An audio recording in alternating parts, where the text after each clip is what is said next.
Entonces, bueno, vamos a ver el tema del día de hoy, que son vectores. Bueno, álgebra vectorial. Álgebra vectorial. Bueno, entonces, en álgebra vectorial tenemos dos conceptos, que es la suma de vectores, suma y el producto o multiplicación. Producto. Dentro de la suma, tenemos dos tipos. Tenemos lo que es la suma en vectores en coordenadas polares. Polares. A lo mejor no se te hacen conocidos estos conceptos, pero vas a ver que sí se te van a hacer conocidos ya conforme avancemos. Polares y en coordenadas cartesianas. Cartesianas.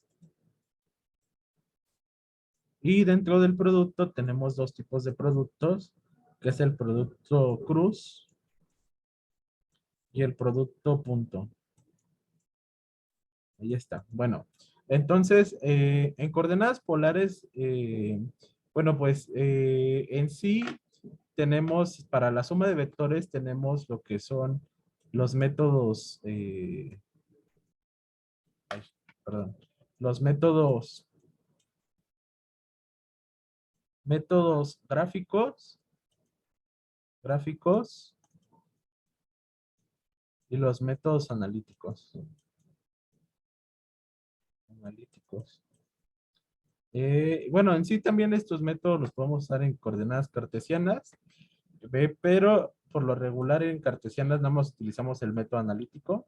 Sí se puede el método gráfico, pero bueno, ya lo veremos más adelante. Y tenemos el producto multiplicación de vectores, que hay dos tipos, que es el producto cruz y el producto punto. El producto cruz, pues bueno, nos dice que la multiplicación de un vector 1, por otro vector 1, bueno, por otro vector 2 más bien, no, nos va a dar un vector resultante, ¿ok? Nos da un vector, ¿ok? Y, bueno, este es el producto cruz, es una crucecita, como un tachecito ahí. Y el producto punto nos dice que la multiplicación de un vector 1 por un vector 2 no nos va a dar otro vector. Nos va a dar bueno, admitir. Bueno, ya está viendo. No nos va a dar un vector nuevo, nos va a dar un número, ¿ok? Ok, ahí está. Entonces, bueno, otra vez retomando. En el foro vectorial tenemos dos cosas que hacer, que es la suma y el producto, ¿no? Bueno, en sí existe la resta, la división, pero en sí lo más fundamental es la suma y el producto. Dentro de la suma tenemos a dos tipos, con coordenadas polares y con coordenadas cartesianas. Para las polares tenemos los métodos gráficos, los métodos analíticos. Para el producto o multiplicación tenemos dos tipos, el producto cruz y el producto punto. El producto cruz nos dice que la multiplicación de un vector 1 por un vector 2 nos va a dar un vector resultante, y el producto punto nos dice que el producto entre un vector 1 y un vector 2 no nos va a dar un vector resultante, nos va a dar un número, ¿ok? Entonces, eso es el bosquejo eh, rápido de lo que son los vectores, ¿no? Entonces, vamos a ver rápidamente, bueno, voy a abrir la presentación, permítanme tantito, voy a dejar de compartir, voy a compartir la presentación, también se las voy a subir a Classroom, pero, a ver, permítanme, está física, a ver, voy a ver esta, sí creo que sí está bueno, voy a compartir la pantalla, a ver,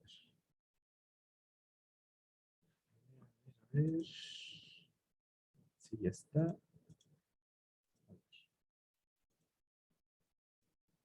ahí está. Bueno, a ver, voy a dejar de compartir. Es que le puse en otra opción. A ver, ahí está. Sí, ok. Bueno, entonces, vamos a iniciar. Entonces, ya les di lo que es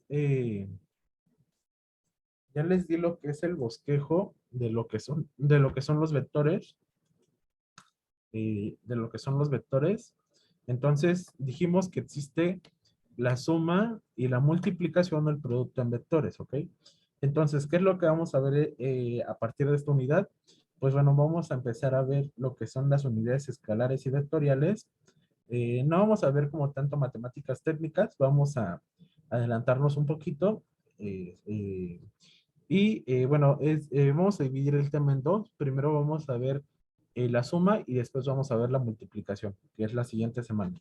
Entonces, bueno, primero las unidades escalares y vectoriales. Vamos a ver un poquito de teoría de lo que son, ¿no?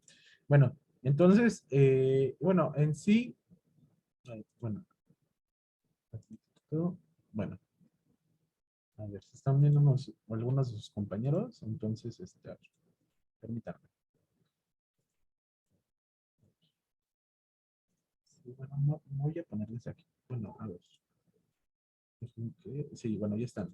Bueno, entonces, vamos a iniciar entonces con vectores. Con vectores,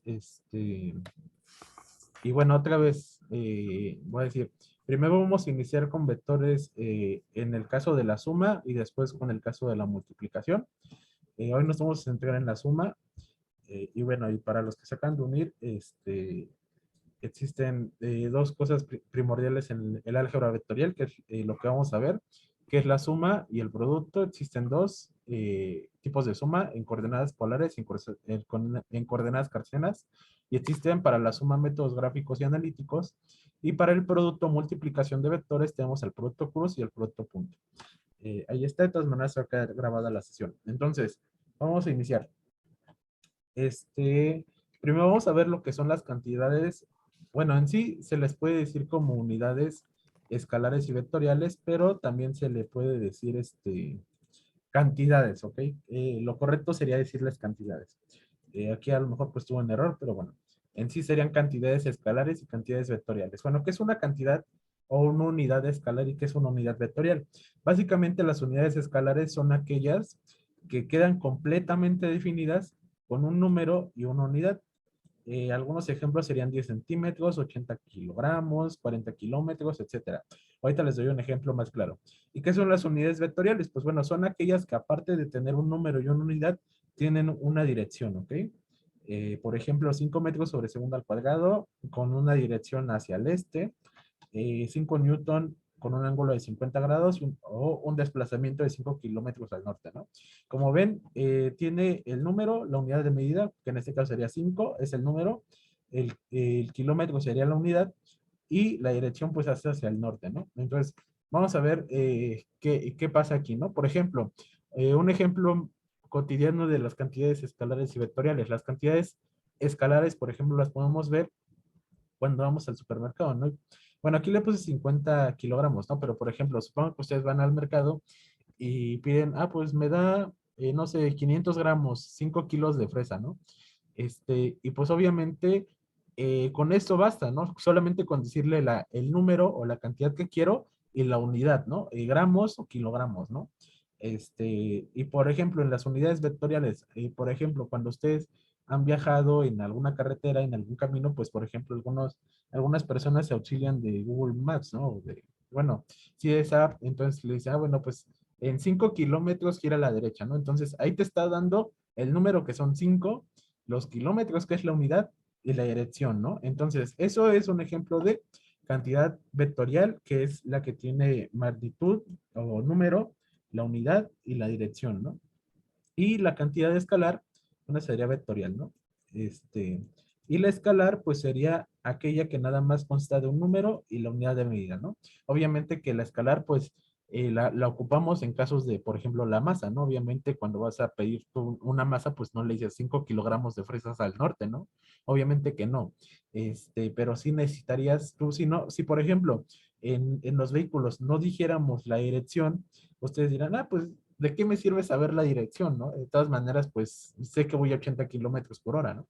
Pero las aplicaciones como Google Maps, etcétera, o Uber, por ejemplo, usan la dirección para saber, pues, por ejemplo, y la velocidad para saber, por ejemplo, en cuánto tiempo vas a llegar a tu destino, ¿no? Entonces, es muy importante que sepan diferenciar entre una unidad vectorial y una escalar, porque, pues bueno, como les había dicho, existen dos tipos de productos o dos tipos de multiplicación, lo que es la multiplicación cruz. Bueno, el producto cruz también es conocido como producto vectorial, este, y el producto punto también es conocido como producto escalar, ¿eh?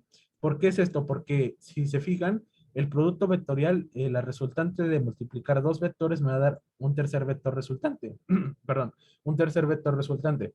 Y el producto me va a dar un escalar, ¿no? Es decir, un número y una unidad, obviamente, ¿no? Pero no me va a dar como tal, un vector nuevo, ¿no? Me va a dar un número. El vector, bueno, para que algo sea considerado un vector, tiene, bueno, me voy a adelantar un poquito a las diapositivas. Por aquí lo tengo. Se los podría dibujar yo, pero es mejor que tengan ahí. Obviamente esta diapositiva pues la van a tener ustedes por ahí en Classroom. Ahorita se la subo. Entonces, vamos a ver. Entonces, para que algo se considere vector, como aquí lo vemos, en sí, un vector es una representación gráfica de una unidad o cantidad vectorial. Ojo, no escalar, vectorial, lo acabamos de ver, ¿no? Que es aquella que tiene, ¿qué? Magnitud, dirección y sentido, ¿no?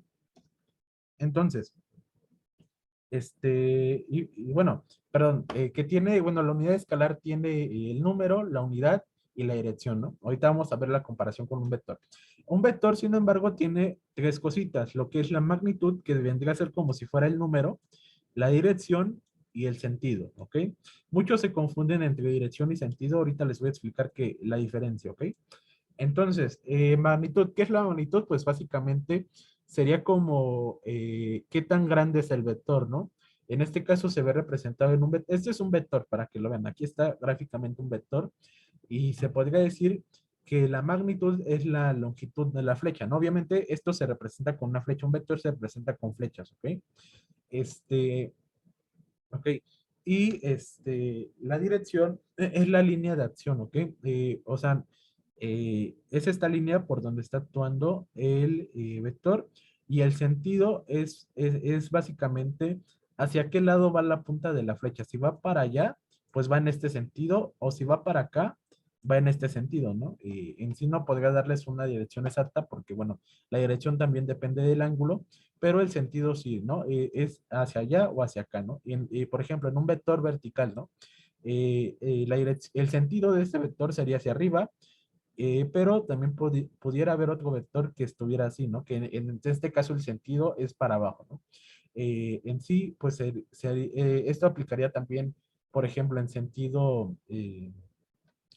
sentido contrario, por ejemplo, sería este vector y este sería en sentido normal, ¿no? Entonces, bueno, ahorita vamos a ver qué onda con esto. Bueno, miren, estas son las diferencias entre las tres cosas que tiene un vector, ¿no? Con diferente magnitud, ¿no? Por ejemplo, este vector que es más grande, pues obviamente tiene una mayor magnitud, ¿no? Porque pues como les había dicho, la magnitud se define como qué tan grande es el vector, ¿no? Aquí en este caso el vector más chiquito pues tiene una magnitud menor, ¿no? La dirección, pues bueno, ¿qué es lo que pasa? Bueno, pues tienen diferentes líneas de acción, ¿no? La línea de acción de este vector pues es esta, ¿no? Algo así, bueno, a ver, algo así. Este tiene esta línea de acción y este tiene la línea de acción acá, ¿no? Entonces, y bueno, y también tiene un respectivo ángulo, ¿no? Y aquí el sentido, fíjense bien, por ejemplo, en los vectores, estos horizontales, ¿no? Ojo, los horizontales son estos que están acostados, los verticales son los que están parados, ¿no? Entonces, fíjense bien en estas dos cosas. Los vectores horizontales tienen la misma dirección, ¿no? Pero tienen un sentido diferente, ¿no? Van en sentidos diferentes, no van en el mismo sentido, ¿no? ¿Por qué? Porque las puntas de flecha, pues van en diferente sentido, ¿no? Pero aunque estén en la misma dirección, tienen diferente sentido, ¿no? Y de igual manera estos vectores verticales, pues están en la misma línea de acción, pero están en sentido contrario, ¿no? Entonces, esa es la diferencia entre magnitud, dirección y sentido. Y para que un vector, o para que algo tenga que ser, o pueda ser un vector, tiene que tener esas tres cosas, ¿no? No podemos representar aquí 50 kilos de fresa, ¿no? Porque pues no, sería una cantidad de escalar y acuérdense que lo que nosotros queremos son cantidades vectoriales, ¿no? Unidades vectoriales son las que se pueden representar como vector, ¿ok? Entonces, regresando, Bueno, pues básicamente es esto. En sí, sí seguiría el tema de matemáticas técnicas, que sería como un recuento de matemáticas. Realmente no vamos, bueno, sí, sí van a necesitar las matemáticas que vienen aquí porque si no, no existiría el tema. Pero, pues bueno, yo siento que la mayoría de aquí, pues bueno, ya sabe matemáticas. eh, por ejemplo, las fórmulas básicas, ¿no? El área de un cuadrado lado por lado, de un rectángulo base por altura, un triángulo base por altura sobre 2, ¿no? Entonces, de todas maneras, aquí van a estar las fórmulas en la diapositiva, en las áreas de figuras tridimensionales. Ahorita voy a explicar la ley de seno y la ley de coseno porque a muchos en trigonometría todavía les cuesta. Entonces, esta a lo mejor sí me voy a tener un poquito a explicarla. El teorema de Pitágoras, pues no creo que nadie tenga problemas. Este, los grados, bueno, los ángulos internos, los ángulos externos de cualquier figura siempre va a ser 360 grados, pero la suma de ángulos internos, las más importantes, pues son las del triángulo, que son 180 grados. Ahorita lo vamos a ver con más detalle, ¿no? Les voy a explicar un poquito de ángulos, porque a lo mejor por ahí hay algunos que están perdidos un poquito en los ángulos, y también la ley de senos y cosenos, ¿no? No creo que haya dudas ni en teorema de Pitágoras, ni en áreas. Yo creo que más allá de esos temas, no van a tener un poquito en la ley de senos y en la ley de cosenos. Entonces, vamos a ver un poquito de estas matemáticas, ¿no? Entonces, voy a explicar primeramente la ley de senos y cosenos. Bueno, vamos a ver. ¿Qué nos dice la ley de senos y cosenos? Bueno, de alguna manera, el teorema de Pitágoras simplemente nos sirve para triángulos que tienen un ángulo de 90 grados, ¿no? Pero habrá triángulos que no necesariamente tengan un ángulo de 90 grados, ¿no? Es decir, tengan tres ángulos completamente diferentes, ¿no? Bueno, aquí, si tienen este triangulito, pues obviamente ustedes saben que tiene 90 grados, ¿no? Y aquí son otros ángulos, ¿no? Pero, ¿qué pasa? Bueno, me voy a tener un poquito antes de avanzar en ley de cosenos con el triángulo normal, bueno, con este de 90 grados, pues. Entonces, vamos a ver las funciones trigonométricas. Una forma de que se las aprendan rápido es con la siguiente frase. La escribo así rápido.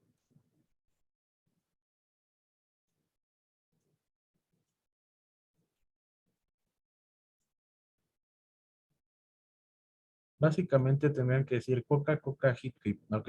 Y entonces, o sea, coca, coca, hip, hip, ¿ok? Y entonces sería la función seno, la función coseno y la función tangente, ¿ok? Básicamente, esto para qué nos sirve para, pues bueno, obviamente, saber cómo se calcula, ¿no? Por ejemplo, el seno, pues se va a calcular como el cateto opuesto sobre la hipotenusa, ¿no? El coseno como el cateto adyacente sobre la hipotenusa y la tangente como el cateto opuesto y el cateto adyacente. Otra forma en que se la pueden aprender, pues es con la frase Sor-Cartoa. Sor-Cartoa.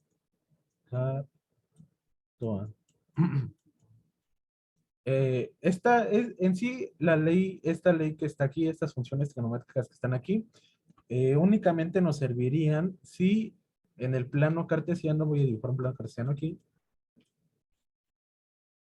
el triángulo se encontrara en el primer cuadrante. Si yo te digo, a ver, calcúlame el seno de este triángulo, pues a algunos se los complicaría, ¿no? Porque pues no está en el primer cuadrante, ¿no? Entonces vamos a ver qué pasa con el Sor-Cartoa. El Sor-Cartoa, pues básicamente nos dice lo siguiente.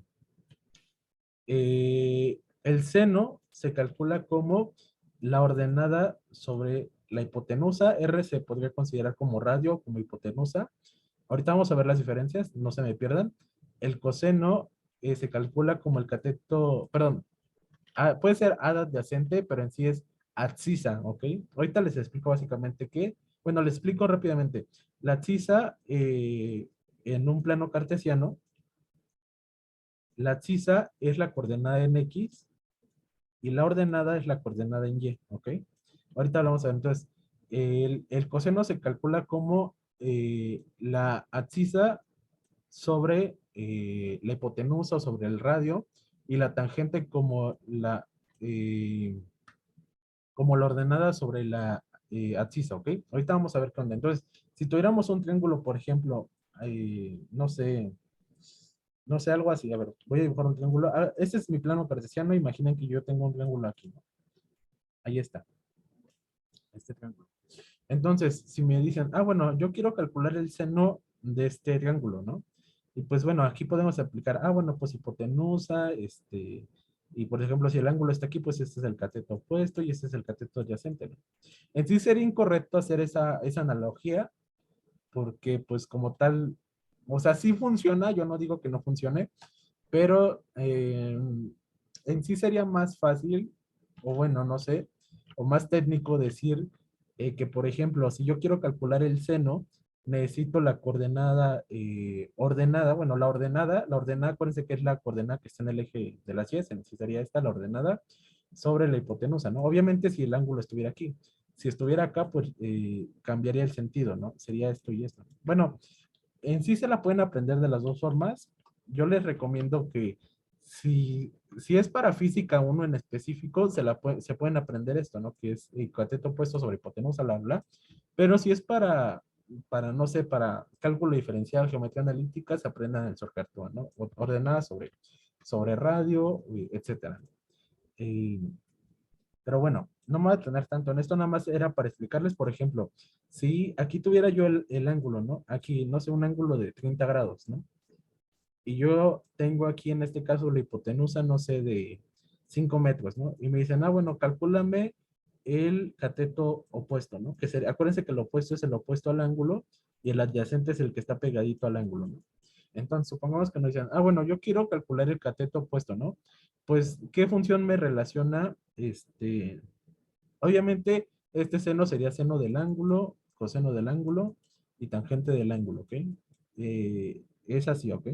Entonces, buscamos la función que nos relacione básicamente a la hipotenusa con el cateto opuesto, ¿no? En este caso sería el seno, ¿no? Entonces, tenemos que el seno del ángulo va a ser igual al cateto opuesto sobre la hipotenusa, ¿no? Entonces, me piden, ah, bueno, quiero calcular el cateto opuesto. ¿Qué datos tengo? ¿Tengo el ángulo? Sí, ¿no? Sí lo tengo. Tengo la hipotenusa, sí. Entonces me quedaría despejar al cateto opuesto, ¿no? Entonces, ¿qué hago? Pues simplemente la hipotenusa está dividiendo, la paso a multiplicar. Entonces esto me quedaría como hipotenusa por el seno del ángulo es igual al cateto opuesto, ¿no? Entonces, hipotenusa vale 5 metros por el seno de 30 grados y esto es igual al cateto opuesto, ¿no? Si lo hago en la calculadora 5 seno de 30, esto me da 2.5, ¿no? Entonces 2.5 metros es igual al cateto opuesto, ¿no? Entonces, básicamente se calcularía con estas funciones, ¿no? Con las funciones trigonométricas, ¿no? ¿Por qué les estoy explicando esto? Porque en vectores vamos a tener, supongamos que esta es la fuerza resultante, y yo quisiera su fuerza en el eje de las 10, ¿no? Bueno, esta fuerza que están viendo, pues básicamente sería la fuerza que está en el eje de las 10, ¿no? Y este lado sería la fuerza en el eje de las X, ¿no? Entonces, pues si quisiéramos, ¿no? Calcular, no sé, la fuerza en Y o la fuerza en X, pues tendríamos que utilizar forzosamente las funciones trigonométricas. Esto lo vamos a ver más adelante y con más detalle, ¿no? Bueno, antes de que se me acabe la sesión, voy a explicar la ley de senos y cosenos, ¿no? Bueno, entonces, ¿qué pasa aquí? En un triángulo que tiene tres ángulos diferentes, ¿no? O que no tiene el ángulo de 90 grados. Pues vamos a tener tres ángulos que son el ángulo alfa, el ángulo beta y el ángulo gamma o teta, ¿ok? O también le pueden poner ángulo C minúscula, ¿no? Bueno, sí, ¿no? Ahorita les digo por qué. Entonces, el lado opuesto a alfa va a ser el lado A, el lado opuesto a beta va a ser el lado B. Fíjense que lo estoy poniendo con mayúsculas. Y el lado opuesto a C minúscula va a ser C mayúscula, ¿no? Entonces, ¿qué nos dice la ley de senos y la ley de cosenos? Vamos a regresar a la diapositiva. Básicamente nos dice lo que está en esta imagen. A ver, voy a ponerlo aquí. Bueno, aquí el autor pone los ángulos de otra forma. Por ejemplo, el alfa lo pone aquí y aquí está el lado A. Pero, pues básicamente no importa en sí en qué orden pongan los ángulos, simplemente fíjense que el opuesto sea de alfa sea A, de beta sea B, y de gamma o de, bueno, en este caso el autor lo pone con teta, es el lado seno. Entonces, básicamente existen dos leyes, ¿no? Dice que el seno, bueno, en sí, fíjense, aquí no me gusta tanto esta ley que está aquí. ¿Por qué? Porque en sí está poniendo el seno del lado A, pero no, básicamente es seno del ángulo alfa sobre el lado A. Bueno, es que en sí varios, depende de qué autor estés manejando, que algunos autores ponen al ángulo con letras mayúsculas y a los lados con letras minúsculas, así que mucho ojo. En este caso, consideren como si estas letras mayúsculas fueran los ángulos, ¿ok? Y que estas letras minúsculas son los lados, ¿ok? Entonces, nos dice la ley de seno que el seno del ángulo alfa sobre el lado A va a ser igual al seno del ángulo B sobre el lado B y va a ser igual al seno del ángulo C o del ángulo teta sobre el lado C. Y la ley de coseno, pues va a ser esta que está aquí, ¿ok? Que nos relaciona, básicamente es una extensión del teorema de Pitágoras, donde nos dice que, por ejemplo, para calcular el lado A, en sí sería el lado A, ¿ok? No es el ángulo A, es el lado A. Sería igual, A cuadrada va a ser igual a B cuadrada más C cuadrada, menos dos veces B por C. En sí, fíjense que no utilizo A, ¿ok? Estoy utilizando al lado B y al lado C. Entonces, menos dos veces B por C por el coseno del ángulo opuesto a A, ¿ok? Aquí está alfa, ¿ok? Básicamente, si quisiéramos calcular este lado A, pues sería, a ver, voy a hacerlo con una pluma, ¿ok? Si yo quiero calcular este lado A, analizando la fórmula que necesitaría al lado B, necesitaría al lado C y necesitaría al ángulo alfa, ¿ok? Al ángulo opuesto al lado que yo quiero calcular, ¿ok? Fíjense bien por qué. Entonces nos dice que al cuadrado, que sería esto que está aquí, que es el lado que yo quiero calcular, va a ser igual al lado B al cuadrado, que sería este, más C al cuadrado, que sería este, menos dos veces el lado B por el lado C por el coseno de alfa, que es el ángulo opuesto al lado que yo quiero calcular, ¿no?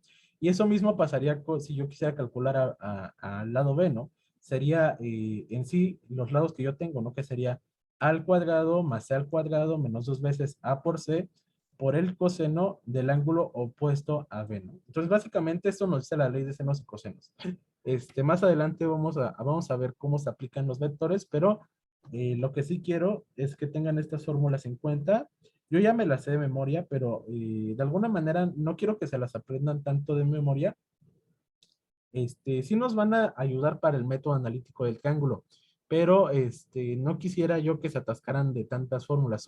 Simplemente con que se aprendan este, una sola, por ejemplo esta, y que ustedes digan, ah, bueno, ¿qué necesito si yo quiero calcular al lado A? Ah, bueno, pues voy a necesitar tener dos lados y el ángulo opuesto al lado que yo quiero calcular, ¿no? De igual manera, si yo quisiera calcular a B, pues ¿qué necesito? Necesito los lados A y C y el ángulo opuesto a B, ¿no? Entonces, y básicamente esas son las fórmulas, ¿no? Básicamente es la misma, nada más que considerando lo que yo les digo, ¿no? Que necesito a los dos lados que no son B y al ángulo que esté opuesto al lado que yo quiero calcular, ¿no? Entonces, este, simplemente quiero que se aprendan una sola fórmula y que no se aprendan tres, ¿no? Entonces, bueno, esta es la ley de senos y cosenos.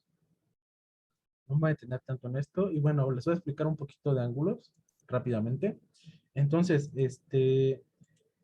bueno, en sí, ustedes ya vieron en geometría trigonométrica que, bueno, pues las figuras geométricas, pues bueno, tienen ángulos internos. En este caso, por ejemplo, un triángulo, ¿no? Un triángulo, pues va a tener la suma de sus ángulos internos. ¿Qué son los ángulos internos? Pues los que están adentro de la figura, ¿no? Que sería este y este, ¿no? La suma de estos tres va a ser igual a 180 grados, ¿no? Eh, y bueno, y de un cuadrado, ¿no? O de un cuadrilátero.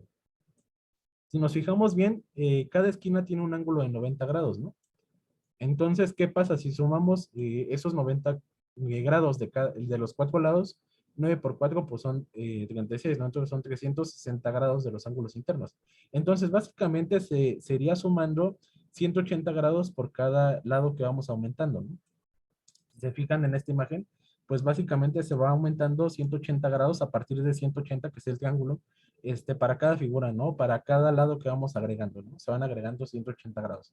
Y si, por ejemplo, dijéramos, ah, bueno, no me acuerdo de cuántos grados tiene el pentágono, pero sí me acuerdo que el cuadro tiene 360. Entonces sumo 360 más 180, pues esto me da 540, ¿no? Entonces, pues simplemente los ángulos internos se van aumentando de cada 180 grados, ¿no? Básicamente eso es lo que les quiero explicar. Ay, bueno, y lo último, bueno, el círculo unitario de ángulos, bueno, eso ya se lo explicó en trigonometría. Este básicamente sirve para explicar las razones trigonométricas, pero bueno, yo nada más me conformo con que se aprendan esta tablita que está aquí, que es la de coca, coca, hit, hit, que básicamente es seno del ángulo es cateto opuesto sobre hipotenusa, coseno es cateto adyacente sobre hipotenusa, y tangente es cateto opuesto sobre cateto adyacente. Solamente eh, quisiera que se aprendieran esta tablita que está aquí y la ley de senos y cosenos. Básicamente con eso ya la estarían armando para los vectores. Y bueno, y también los tipos de ángulos. El ángulo agudo es un ángulo este, menor a 90 grados. El ángulo recto es mayor a 90. Bueno, son 90 grados más bien. El ángulo obtuso es un ángulo mayor a 90, pero menor que 180. El ángulo llano son 180 grados. Bueno, básicamente esos son los 4 ángulos más relevantes.